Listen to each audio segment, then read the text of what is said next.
So you want to know about Fujifilm cameras. Let's break it down. Welcome and welcome back. My name's Chris. I'm a freelance photographer. If you're new to the channel, I do camera reviews, gear reviews, different types of just, lens reviews, anything photography related, or talk about my personal experiences. But the point of today's video is diving into the Fujifilm ecosystem. And I want to be clear on the forefront of this for those who actually know a little bit about the Fujifilm ecosystem. We are going to be talking about X-mount cameras. We're not going to dive into the GFX world. So just take that with a grain of salt, as you will. So let's kick it off. Fujifilm's most popular camera. It's the camera that is sold out everywhere. And it's one of their most... it's the most famous camera, in my opinion, and the internet's opinion overall. And that is the Fujifilm X100 series. So I currently have the X100-6, which is the newest camera in the lineup for the X100 series. As you can tell by the name, there are 6 of them to date. This currently is the top of the line. It's their newest, most updated sensor, which is the 40 megapixel sensor. This is the first body with IBIS, so internal body image stabilization. Helps with, low light as well as video. And it does have video specs that go up to 6.2K. That being said, I think this is a phenomenal entry point for a lot of people looking to get into the Fujifilm system as a whole. For 2 reasons, and there's kind of 2 demographics here. Is one, you're looking for just an absolutely amazing point and shoot camera as a good way to get into the Fujifilm ecosystem. I think it's a great option. I actually, when I was first starting out in the Fujifilm ecosystem, one of the first few Fujis that I owned was actually the X100T, which was the 3rd iteration of the camera. That was very price efficient, so that's a good one in my opinion. On the flip side of that, because this camera does have such amazing video and photo specs, I think it can be used by professionals as well. I've seen a lot of professionals that do use it. While it is a crop sensor camera, meaning that it has a crop size sensor, not full frame, just to clarify before we really get into this video. Some people don't like it, some people do. I think it's a phenomenal option if you're not really worried about changing out lenses, you want the weather sealing, you want that rangefinder style with the EVF, which is the electronic viewfinder. You can go back and forth. It's the best of all of the Fuji world, in my opinion. And while it's not my favorite Fuji camera, I think it is a great option for a lot of people who are looking to go into the Fuji space. The one thing I will say is the newest, which is the X100-6, it's expensive and it's gone up in price. Not to get too much into it, but in the US, clearly tariffs have hiked the price. I know this is around like $1,800 or $1,900 right now, and that's before tax. So it is one thing to note, and I think that actually leads us perfectly into our next camera. And we also have Rain here, who's going to be joining the channel today. He does love to be in these videos, so just bear in mind. The next camera we're going to talk about is actually not in the X-mount system. I did want to have it as a note here because it is a fun camera. I've owned this camera. I sold this camera after a few months of trying it out. The Fujifilm XF, which legitimately looks like a miniature X100 series. It does have a vertical sensor, so that way you don't have to worry about turning it to get, the vertical, very social media friendly type images. It has a cool feature where it has a winding lever, just like old film cameras, to give it that really disposable camera, but film camera type feel. It does have a viewfinder. That viewfinder is not electric, but it's a cool feature. I really did enjoy the camera as a whole, and I recommend it, if you just want more of a toy camera. It's not a professional camera in any means. I don't even know how small the sensor size itself is, but it's worth noting because I think it's a beautiful camera. I just didn't have as much use for it as I hoped. So that's really all I'll touch on with that. But, you know, let's dive into the next ones. And where I'm going to go after these two cameras is I do want to be pretty clear in the next few series is I'm going to start out with the more photo-centric cameras as compared to the video-centric cameras. While I have used Fuji for video, I have primarily chosen the more photography-oriented cameras. So I feel like that's a good balance to note as we move into the next series. And I'm also going to do, you know, kind of how I group them. It's not exactly how Fuji groups them, but I think it's important to note just how I'm categorizing these in this video. So, entry-level photography. And this is actually a brand new camera by Fuji. I think there's actually now 3 models of it. I know there's 3 models of it because we're now on the XT30 Mark III. This is Fuji's most inexpensive photography-focused body. And it's not their most inexpensive body, but it's the most inexpensive photography-focused body. And we're now in the 3rd iteration of the XT30. It does feature the 26 megapixel sensor, which a lot of people love. That's actually been one of my favorite sensors, and I no longer own a camera with that. But the reason this is more photography focused is because it does have the articulating screen, but it only articulates out from basically, if you want to do waist down shooting or just be able to pull the screen out, it does not fully articulate. This does have a viewfinder, which makes it that more photocentric. It has a DSLR style type body, you know, what you would get out of a lot of older film cameras, like, you know, your Pentax K1000 or the Canon AE1. This is a tried and true body style that Fuji has had for a very long time. It was the XT10, the XT20, the XT30 original, Mark II, and Mark III. This is around $1,000 for the body. I want to say it's either $1,100 or $1,200 with the kit lens. I think it's a great option for a lot of people starting out because it is the most cost-effective option. A few things to note on that camera is it's only 1 card slot, so it's not going to be your pro level body setup. There is no weather sealing and there is no IBIS. So that's where they can keep the price down, but you're still going to get all of Fuji's newest film simulations. You're still going to get the X-Trans 5 processor.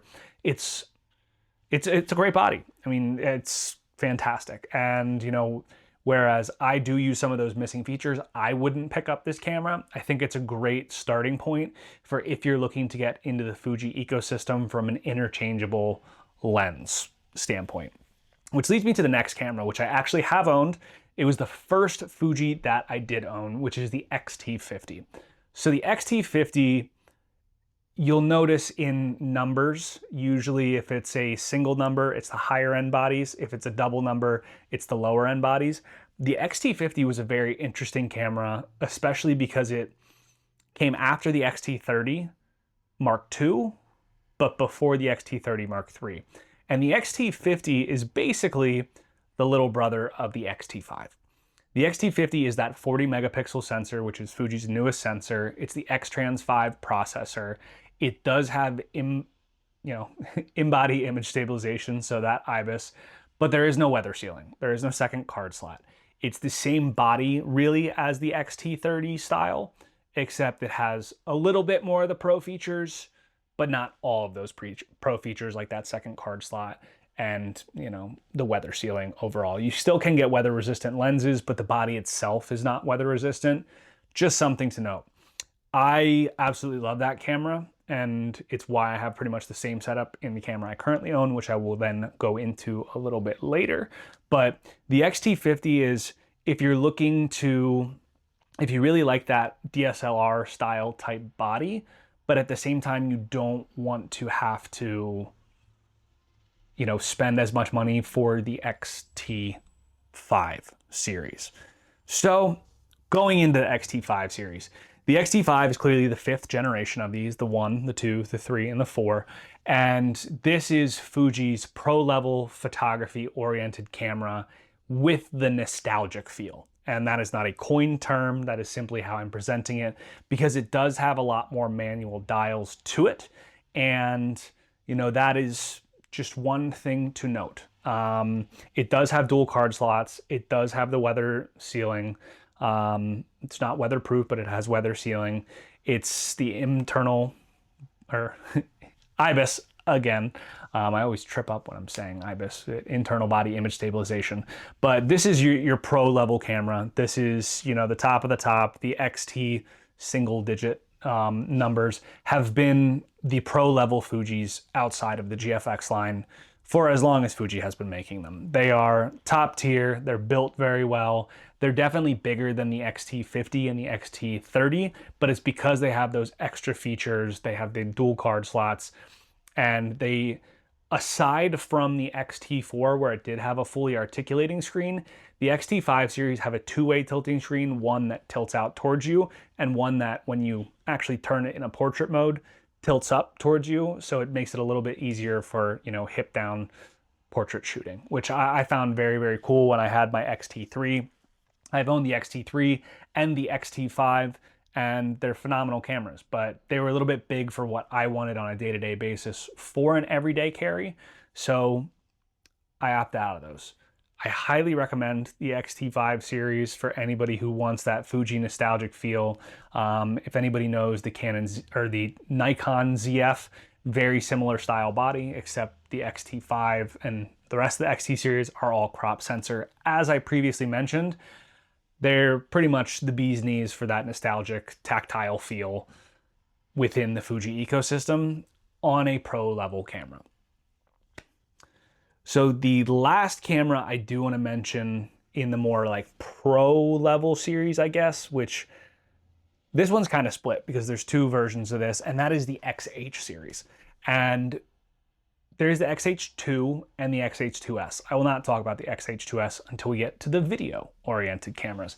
The XH2 is pretty much the same thing as the XT5, except it's built with a more modern DSLR style body.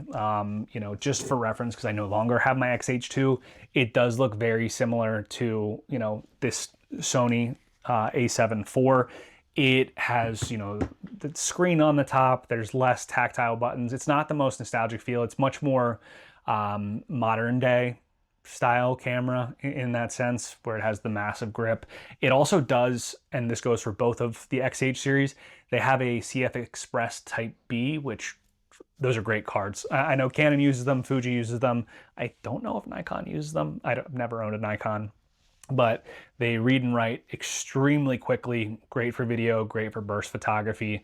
I love my XH2. I just, as it being my one of two Fuji cameras, I was using it primarily for video.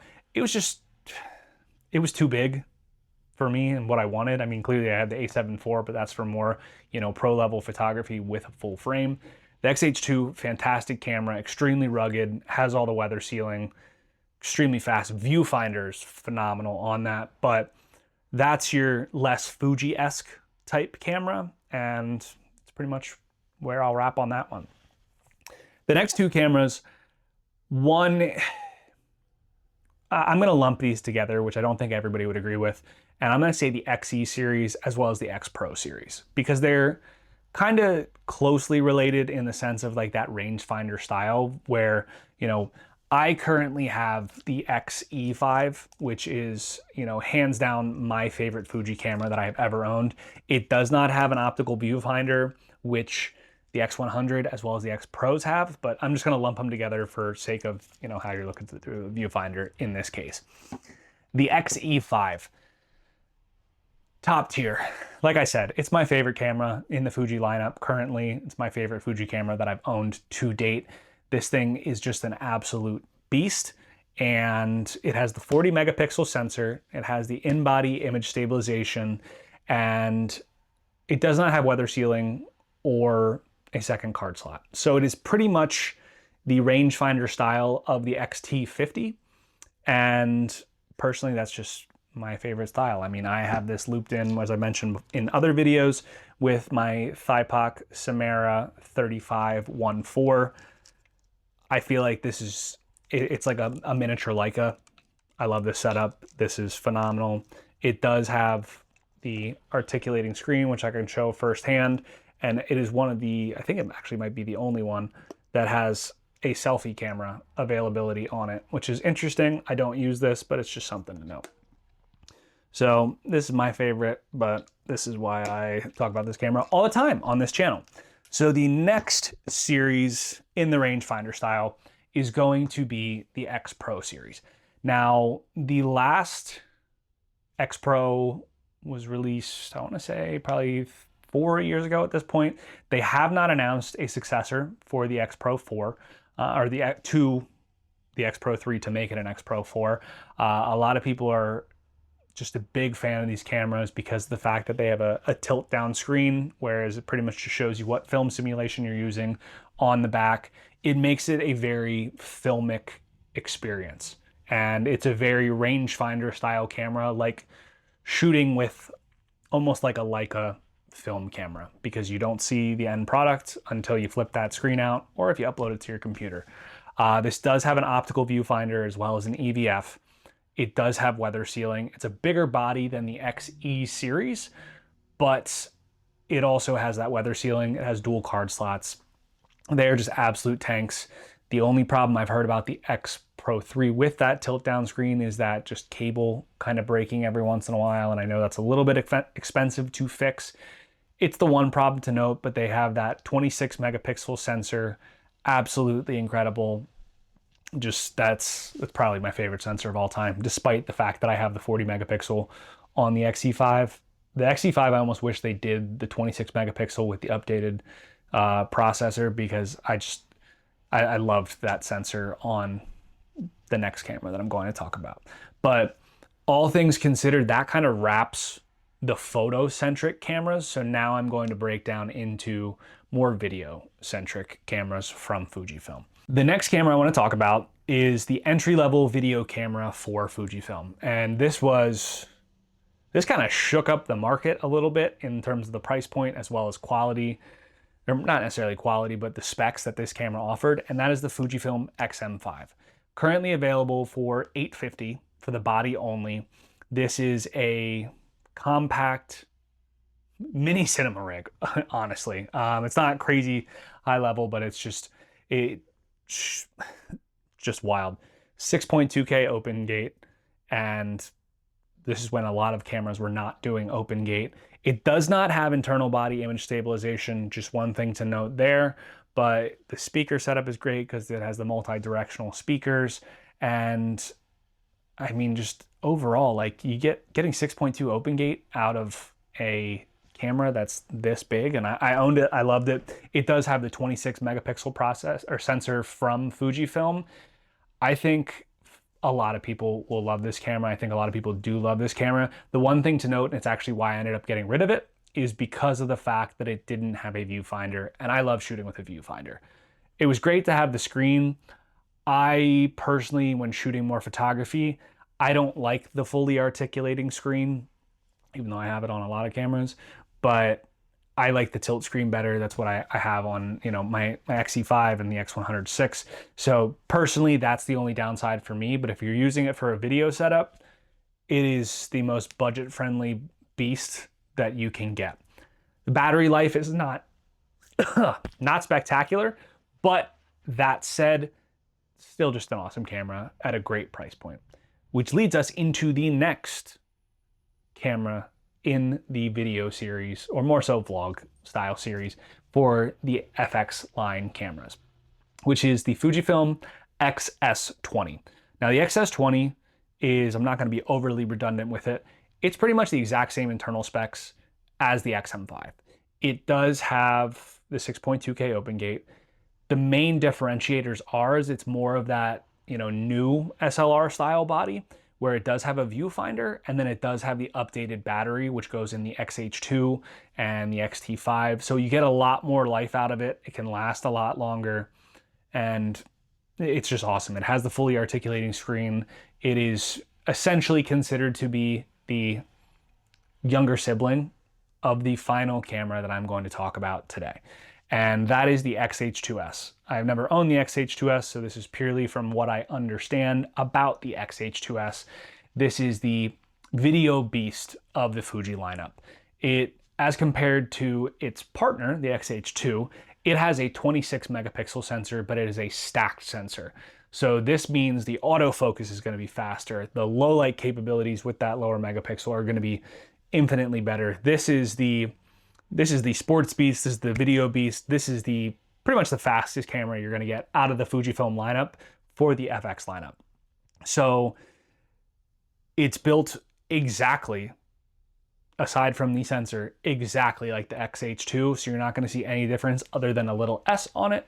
And that's for if you want to be able to do video and have a quick video and AF processor. It's the fastest AF you're going to get out of a Fuji camera, but it does come just like the XH2 with those premium price points. So, you know, to recap all of this, if you're really just looking to get from the prices standpoint, for photo, at the entry point, you're going to be looking at the X-T30 Mark II or Mark III, which is the newest camera. Video standpoint, XM5. If you want to step into the next kind of realm on the photo side, you can look at the X-T50 or the XE5, depending on if you like that DSLR style or the more so rangefinder style of the XE5. On the video side, you're going to be looking at the XS20. That's really the video-centric body. If you want to step more into the pro level, you're going to be looking at the X-T5, and which leads into the XH2 and really leads you up into that XH2S, which is the most expensive within that series. Because of the X Pro 3 not being manufactured at all right now, and they haven't announced a follow-up to it, they're pretty expensive. You're probably going to be looking between $1,500 to $1,800 minimum, which is pretty close to retail on those cameras originally. But I do hope that they come out with something very soon that's going to allow them to, really get into that space.